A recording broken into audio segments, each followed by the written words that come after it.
Welcome to The Driven Entrepreneur, where we sit down with visionaries, trailblazers, and entrepreneurs and discover why and how they do what they do. We'll get the backstory, plus plenty of life and business lessons along the way. Here's your host, Matt Brauning. Hey, this episode is brought to you by my very own NLP practitioner course. I've been teaching neuro-linguistic programming, or NLP, for nearly 15 years. It is the most powerful tool for communication on the planet, and it can be yours today. For a very limited time, I'm giving away my entire NLP course workbook for free. Go to nlpwithmatt.com.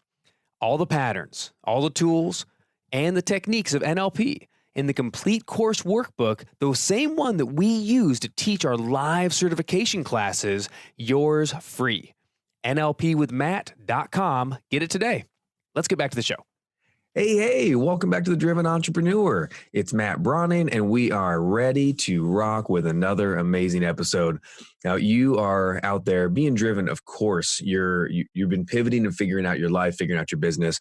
And every single week, I've been striving to bring a different style of driven to you so you can really get like the full gambit of what it means to be driven in life, what it means to succeed in all areas. And, you know, we have people from entertainment, from business, and we've been getting into a lot of athletics. I think when you're competing at the highest possible level, you're in, professional sports, you're in the Olympics, you're anything in that level, it takes a certain special kind of someone. It takes a special story to get there. And today, this week, we have Brandon Lyons. Now, Brandon is a member of the U.S. Paralympic cycling national team.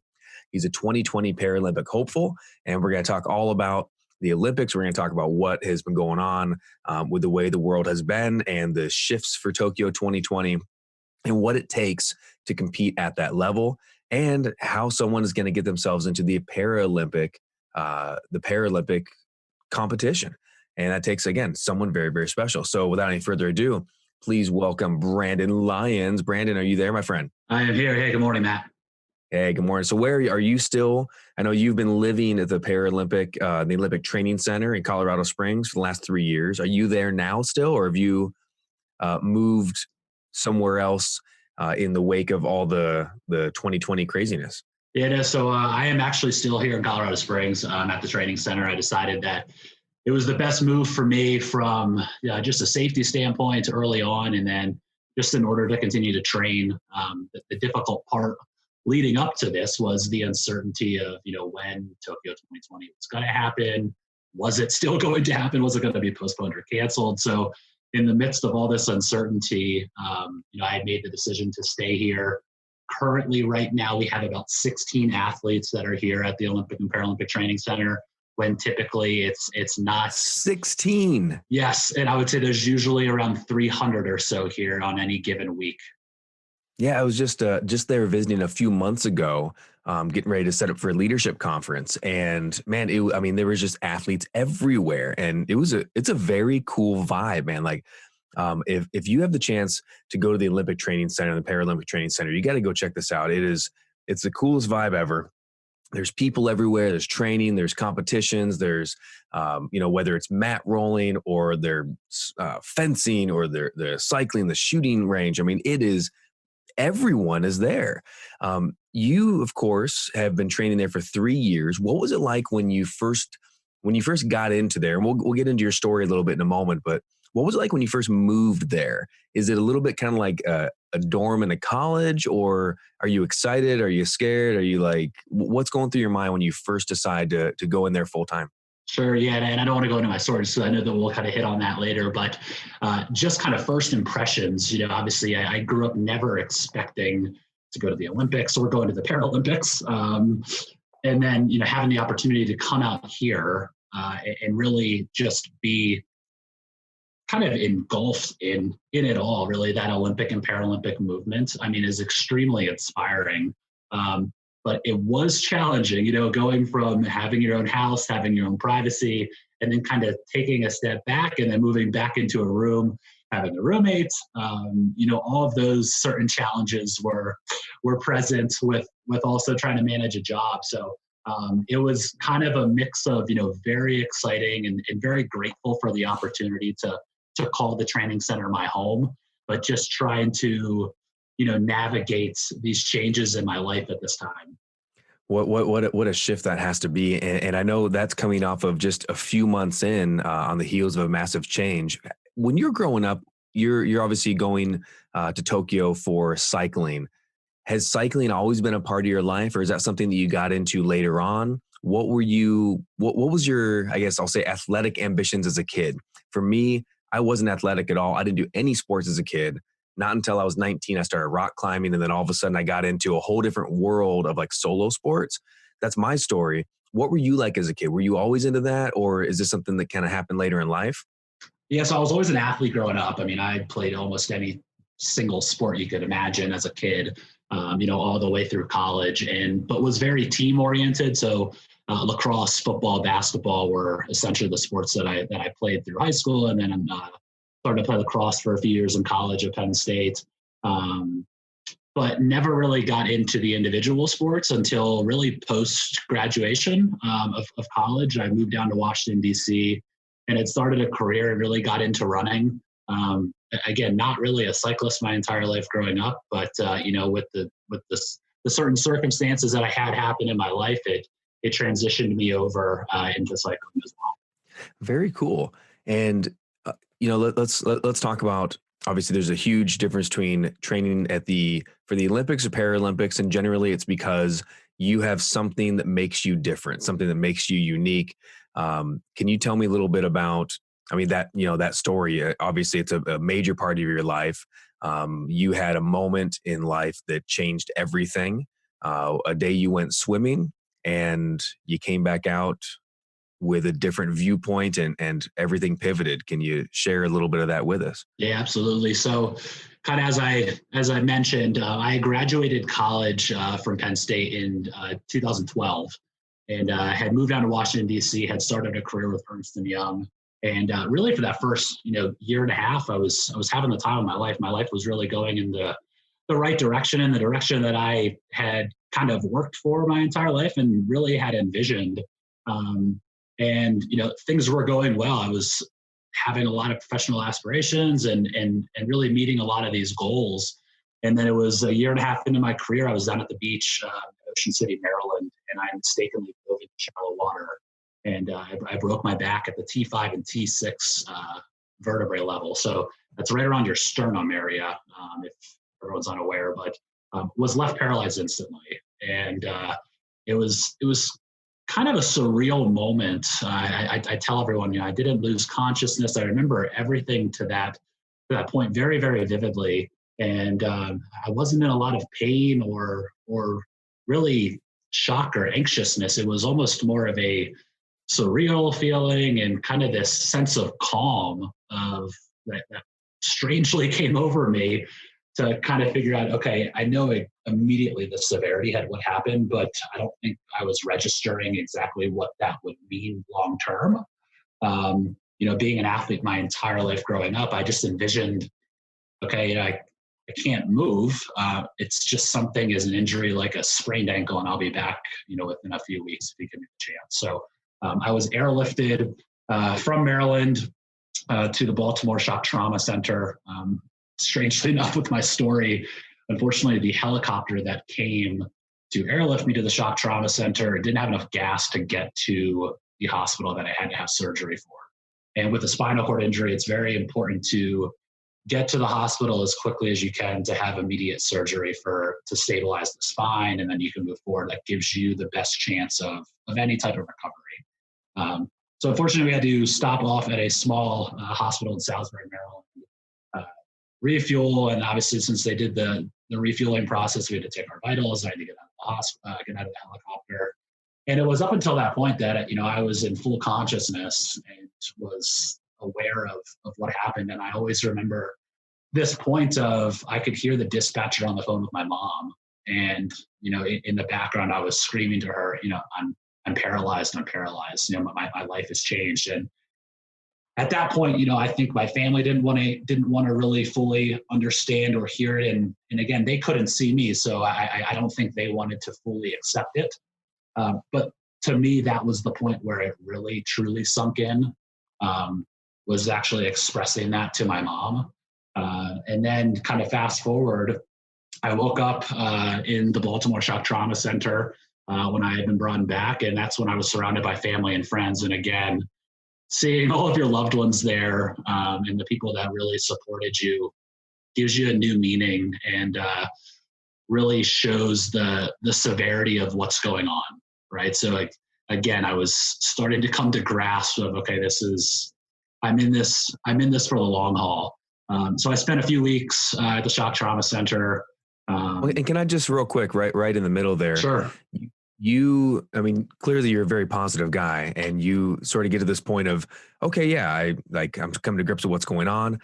How long was that period? I mean, to me, it's, as I hear your story, unbelievable, but it sounds like, okay, you're being helivacked out, you land to stop and get gas, you're yelling out, telling your mom. So you're realizing what's happening. And then you get to the hospital where you're going to, have the major surgery and do the bulk of the work in the beginning here. At this point, you're already realizing that, okay, this is what it is. This is a paralysis. This isn't just an injury. What's the initial reaction?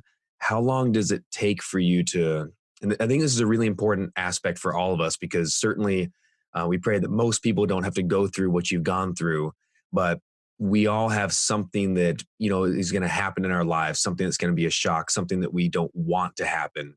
And how do we deal with it? And how do we come back? How long did it take you to get from maybe a negative mindset to a positive one, from this can't be happening to, okay, it's happened and what am I going to do about it? Can you talk a little bit more about just that mindset for such a hard thing in life? Yeah, sure. And it's interesting because, at this time I was 24 years old. I was financially set. I was starting my career. I was living in Washington, D.C. with two of my best friends from college and was just having the time of my life. And then all of a sudden, this accident, this thing happened that immediately wanted to put my life at a halt, right? It wanted to disrupt what was going on. But to me, honestly, like I almost didn't have the time to kind of go into that negative thought, because in the beginning, this was something that was so new to me that, okay, I could see what was going on, but I didn't truly understand the severity of it. Really, even when I was early on in the hospital from the surgery standpoint, right? I was still in that mindset of, oh, okay, I'm going to overcome this, right? It's just something that I'm going to have to work on, and just take the challenge head on. So that was kind of my mindset from the very beginning was, I'm going to beat this. And I remember the doctor had come into the hospital room and had told me and my family very bluntly that, you have about a 1% chance that you're ever going to walk again. And immediately I looked at the doctor and my 1%. family and said, well, you didn't say 0%. So you still gave me a chance that I'm going to be able to overcome this. Right. So I think I was just wired that way growing up, from, the characteristics, everything that my family instilled in me throughout my life. So it was just that mindset that I already had. But kind of going back to your question as well to me, it was all about perspective. And there was this defining moment when I was in the inpatient hospital, and I was surrounded by a lot of people that were going through difficult times, similar situations to myself. And I had met a young woman that was very similar story, was down at the beach, had dove into shallow water, and she was in an electric wheelchair. She had no use of her upper body. She was on a ventilator, was having trouble breathing, everything because she broke her neck. So I looked at that situation and said, I'm very fortunate for what I still do have to be completely independent, have my upper body. And looked at that situation and thought, that easily could have been me, right? And that was that kind of defining moment when I realized that, everyone in life, rather what situation you're going through, whether it's financial difficulties, you're looking for a different job, relationship issues, everyone always looks at that next person that just has a little bit more than you do, and you quickly just want that, and that's what you try to shoot for. So again, I saw I saw this young woman that looked at me and said, that could have been me. I could have been Brandon, and I could have my arms and be fully independent moving forward. So that was that kind of sense that I was grateful for what I do have. So a very, very life-defining moment for me there. Did that feel in character for you? Meaning, like throughout your life before that, for 24 years, when you face something adversity, when something shocks you, when someone accidentally steps on your foot, are you the guy who's quick to say, hey, I get it, man. You're forgiven. It's okay. Hey, you know what? This is what it is. Let's figure it out. Have you always been that kind of guy, or is this something that really shifted any personality or character traits for you? Yeah, no, I think I've always been that guy. And that's what I try to tell everyone. This situation didn't change me drastically. I mean, I still have a lot of the same characteristics that I've had prior to the accident. But for me, it just really changed that perspective on life. I've always been a positive guy, but I think I'm even more positive now of just, kind of rolling with the punches, what I have to deal with. And that's going back to that mindset of, I don't have the time or the energy to waste with any negative thoughts or, any type of negativity. So it's just been a way to continue to push forward in life. I love I want to adopt that moniker, Brandon. I don't have the time for this, man. You know what? I just don't have the time for it. I love it. And you didn't have a lot of time to waste, it seems like, because I know within a couple of months, is it, after this injury that is obviously a pretty serious injury, you get introduced to cycling, and you get introduced to hand cycling. Who introduced you to that? And where did that come from? Where were you when that happened? And what did you think initially about hand cycling? Sure. Yeah. So I was in the hospital. I had spent a month in the inpatient unit, just going through your daily rehab, learning how to essentially really live again and become independent. So there was kind of a transformation over the past couple of years of someone with a spinal cord injury that as you are recovering and rehabbing, the old approach was, you'd be in the hospital for, upwards to a year, really trying to get as much recovery as you can back.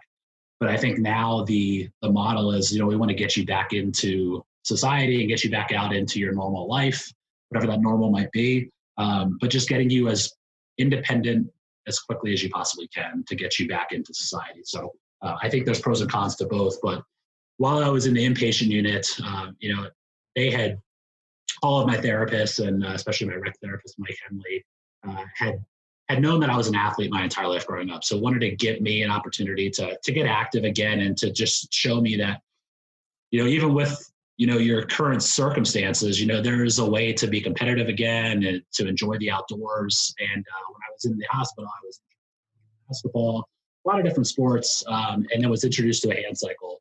And at that time, I was not a cyclist, but I was just looking to get and stay fit and to try to just regain as much strength as I could coming out of this injury.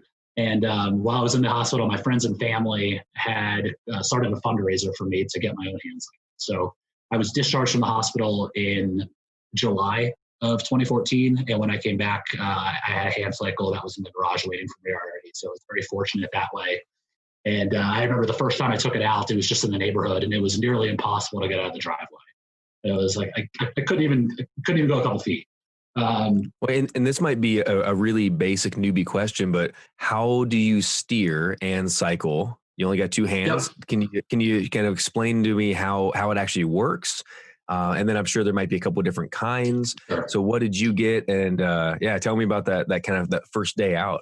Yeah, so the way the bike works, if no one has seen it, it's a recumbent style bike. So you're laying down essentially flat on your back. And then what's right in front of you is the bike is essentially, it's upside down and reverse of a regular bicycle. So there's 3 wheels on the hand cycle. The wheel in the very front is your drive wheel. So that's the rear wheel of a bicycle. It has all of your gearing, your cassette, and all of that is in the front of you. And then in the back, there are two wheels behind you. The other difference with the hand cycle are the cranks. So the cranks go together rather than simultaneously like a regular bicycle. All right. So tell me about that first day taking this thing out. Yeah, again, so you couldn't get it down they couldn't get it down the driveway. No. And it was like, oh man, what am I doing? I did not like it at all. Right. really did not enjoy it. But I could see my family wanted to kind of push me into be like, you need to, this is a way that you can get active again. And I think the rec therapist telling them to is like, just tell him to stick with it because he's going to really enjoy it. So I remember that first time was so hard, but then I was still again determined that I wanted to be able to ride this thing. Because again, I didn't want to let my family and friends down who put this money into a fundraiser for this bike and then it's going to sit in the garage. I took it out again like a week later, and we took it to an island in Harrisburg, Pennsylvania, called City Island. And that second time, I was so determined that I wanted to ride the thing that I went from not being able to go out of the driveway to then riding 20 miles within a week. So that second time I took it out. So again, it was like, I'm determined that I'm going to do this. And it was funny. I had left that, and it was like another defining moment for myself that I quickly realized that I needed to set a goal. I was achieving a lot of things early on post injury, but I needed another goal that I really wanted to set and try to strive for. And just prior to my injury, I had been training to run my first marathon. So that was always on the bucket list for me to do. And when I was living in DC, I had registered for the Marine Corps Marathon, which starts in Virginia, goes through historic DC, and then comes back into Virginia. Obviously, the accident happened that put a halt on my training. And again, I thought, maybe I'm never going to be able to run that first marathon. It was something that I always wanted to accomplish. And it was after that second time that I took the hand cycle out and did 20 miles. I had this idea that I was going to contact the marathon organization and ask, would they allow me to transition my registration from a runner into the hand cycle division, because I saw that they were providing an opportunity for hand cyclists to come down and complete the marathon. So they were extremely excited and supportive of the idea. So in October of 2014, I went down and completed that first marathon. Wow. So in October 2014, so this is just to give people perspective, May 24th, 14 is the accident. By October 2014, you're competing in a hand cycling marathon competition.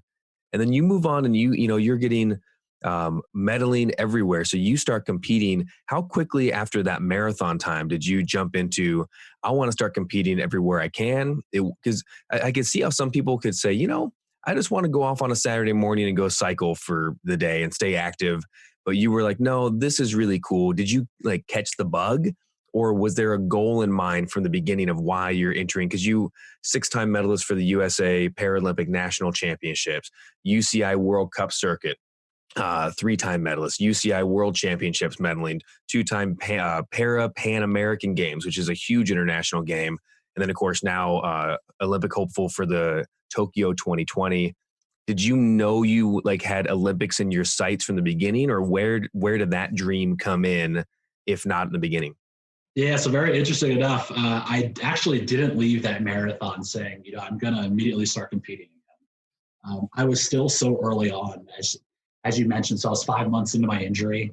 It was still going through outpatient rehab, was getting back into working again at Ernst Young, was trying to manage that, but was still really focused on how can I recover and get back to quote unquote normal as quickly as I can. So I still had that recovery mindset in my head. So I actually had enrolled into a clinical trial that was out in San Diego, California that year, which was a stem cell trial. So I was one of first 4 people in the U.S. to have stem cells transplanted directly into the spinal cord. It was the first time they had done it in the United States. It was very difficult because of all the FDA restrictions and regulations. So I had decided that I was going to give this an opportunity.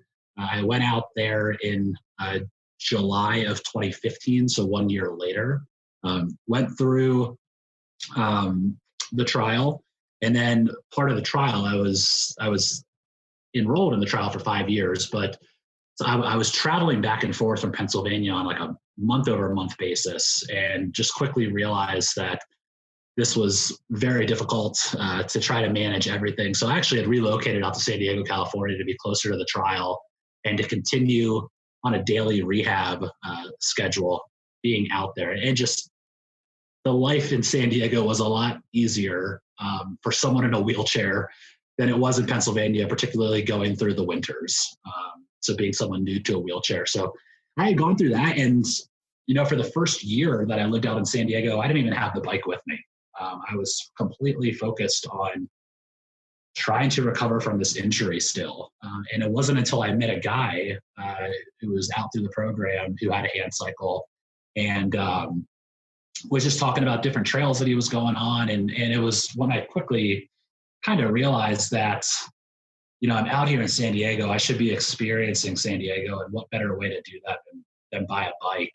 And I remember I went back for Thanksgiving in 2016, and I told my parents, I'm bringing the bike back out with me to San Diego whenever I go back. And at that time, again, my parents were looking at me like, how are you going to get the bike in your car? How are you going to get into the bike by yourself? Asking me all these questions. I was like, I'm going to figure it out, right? Every single step of the way throughout this process, I've just figured it out. I didn't have an answer for you at that time, but there's a way to do it. Right. So was very driven that way. And it was when I took it out to San Diego with me, I met a prior Ironman champion named David Bailey, who was in a very similar situation to myself. But prior to his accident, he was a world champion. He was a world champion motocross racer. So his whole life was athletics. And then I saw what he was able to do from, a parasports perspective of, wow, there's really some elite competition out there. And he was the one that really pushed me to really go after this goal and to try to enter into some of these competitions and try to make a career out of it, because I think he saw some hope in myself. And I think he may have seen a younger version of himself, coming back from injury and having an opportunity to excel from an athletic standpoint. So it really wasn't until 2017, early on in that year, when I really took it serious, took my first cycling race that year. And then I had an opportunity to move into the Paralympic and Olympic Training Center here in Colorado Springs in 2017.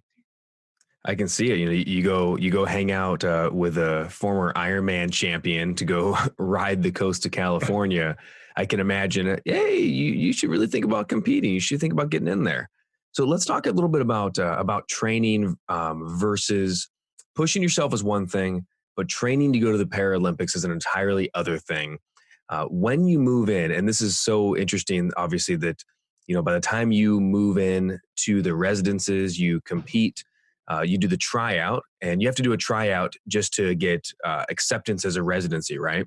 Right. Yeah. So that's the way it worked for me. So this was it's kind of essentially the way it works is each NGB or national governing body, so essentially every sport, has a budget for those 4 years. So at that time, the team had just completed the Paralympic Games in Rio, and they were looking for developmental athletes. So I saw this post that they were looking for developmental athletes. And at this time, I had never raced a official cycling event yet. But I had reached out to them and told them, kind of put together a business case of, why you should give me an opportunity. And, if you do give me this opportunity, I'm not going to let you down. I'm going to prove that your program can work and that, you're getting the right guy for this opportunity. And they gave me a shot. And I went out in March of 2017 for a 2-week tryout. It was just myself and then 2 coaches that I was, working with directly. And they put me through the ringer here. I was coming from sea level, so to go up to altitude here in Colorado Springs, and you're a mile high, man, or just about. Right. So and to go through a 2-week tryout was very daunting. But I think they just saw that I didn't have any quit in me, and this guy was completely driven.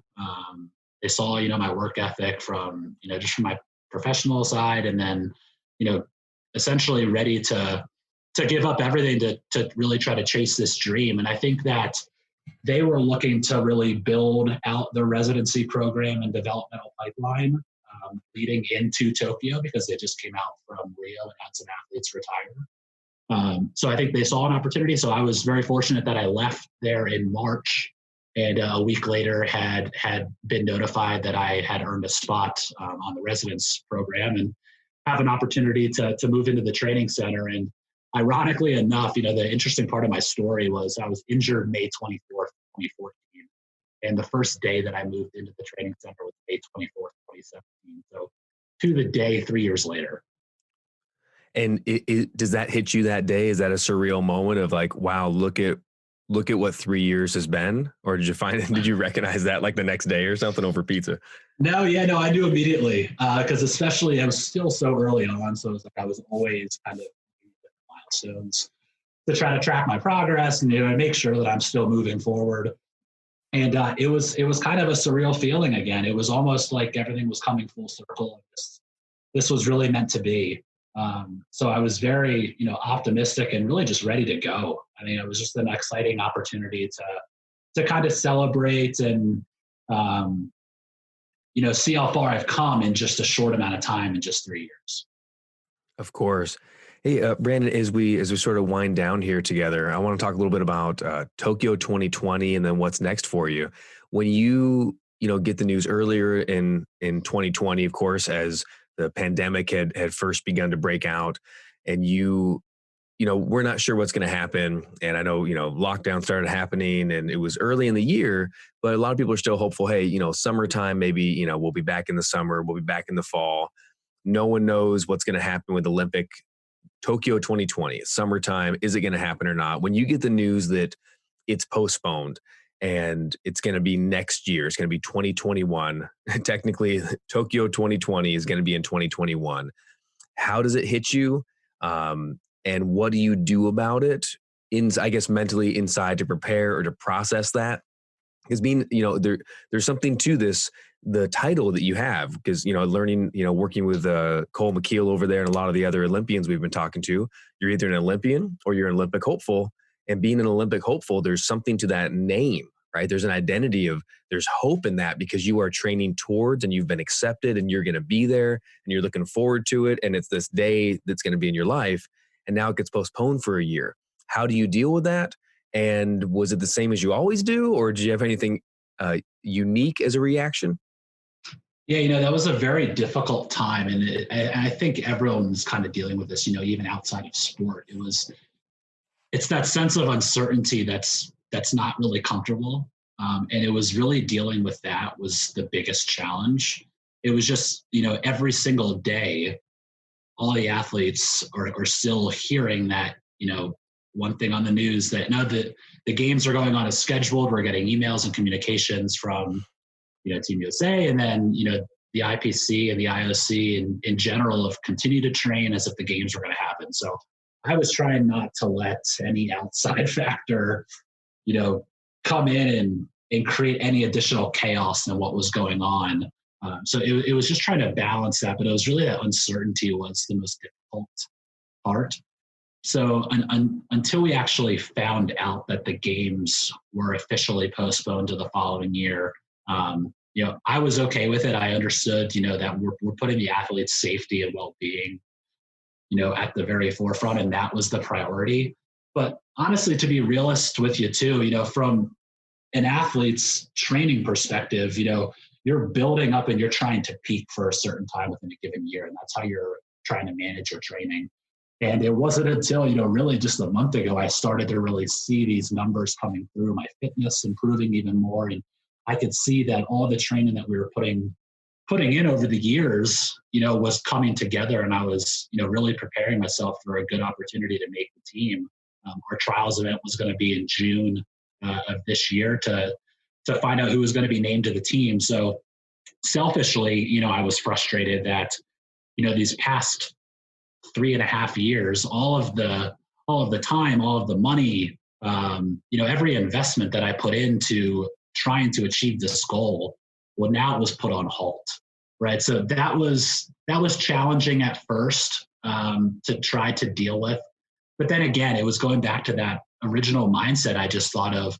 I don't have time to think of this negative thoughts or to have any type of negativity in here. So again, I looked at it from, glass half full approach of, okay, I have another year that I can get faster, stronger, fitter, and even improve my chances of not only making the team, but then to get a medal in Tokyo. So that's kind of the way that I've approached it. And then just moving forward, I've continued to have that same goal of trying to make it to Tokyo. But as you mentioned, it was challenging for me because I'd never been to the games before. This was my first opportunity.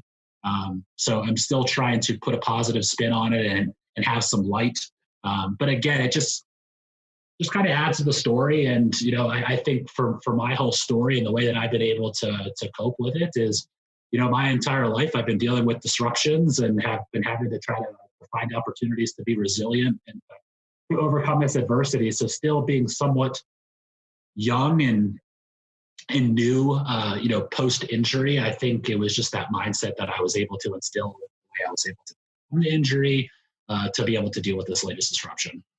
That's actually a very, very good answer. So Brandon, last question, I suppose, for you is, what do you want people to know and what do you want people to focus on as we look forward to Tokyo 2020 in 2021? What advice do you have for people going through disruption in their life that you have certainly gone through and in many, many ways have overcome and continue to do that? What advice would you have for someone going through disruption? Yeah, I think it goes back to that perspective, but really it's being comfortable in the uncomfortable. A lot of experience especially now, these experiences that people are going with, no one's ever gone through this. So I can kind of relate this back to my spinal cord injury. That was a very new situation that I had to deal with. This is a very new situation that the world is dealing with. So, I can kind of correlate both of those together of, trying to be comfortable in it, trying to manage as best you can, but other opportunities is to take risks. I mean, I took a lot of risks over these past couple of years of, I may fail, but if I didn't take that opportunity or to take that risk, a lot of these additional opportunities would not have been presented to myself. So, I would take advantage of the time now to try to envision over these next couple of years, where you want to be, where you want to go, and then take those risks. And take the time to envision, because if you're in the middle of a disruption, you have that. Correct. And take the risk that you always want to do to move forward. And Brandon, we wish you the very, very best of luck. I know you were going to crush it at Tokyo 2020 and 2021. We're in your corner all the way, man. God bless you. And go represent us. Yeah, I appreciate it, Matt. Thanks so much. All right. Thanks, Brandon. Hey guys, that's the show for this week. I really hope you enjoyed meeting my friend Brandon Lyons. Man, what a good guy. And obviously he's going to be out there representing our country for the Tokyo 2020 Olympics. You can follow Brandon on Instagram at iron.lyons, and that's Lions with a Y. So his Instagram handle is iron.lyons. Go check out. He's got some really cool pictures in there. Pictures of training. You can see kind of the facility. You can see like all just the cool things he's doing and what his life is all about. And then, of course, on Facebook, it's brandon.lyons. You can go find out and follow him on Facebook, brandon.lyons. Actually, it's brandon.lyons.125. But if you search Brandon Lyons, I'm sure you're going to find him on Facebook and Instagram. Make sure you follow the show, of course. Follow me at Matt Brauning on Instagram, Facebook, YouTube, and Twitter. And I'm looking forward to seeing you next week. Stay out or stay in, whatever's good for you. But either way, be driven, and I'll see you next week. All right. Bye-bye.